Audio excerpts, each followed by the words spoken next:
Hi guys. Today we are going to share you how to install Ezcad software. First, please plug in the U-disk we offered and open it on the computer. And then paste to Ezcad folder to any computer disk that you can remember. Our next step is to install the driver. Please enter into Device Manager from the property of this PC. For some reason, I directly open my Device Manager without showing its root.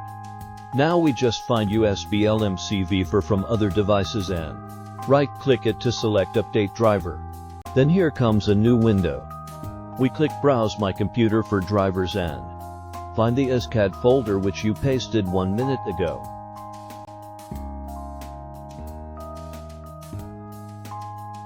Click OK and then Next.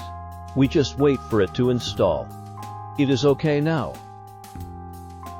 Close the window, and we back to the Ezcad folder to make a shortcut to desktop.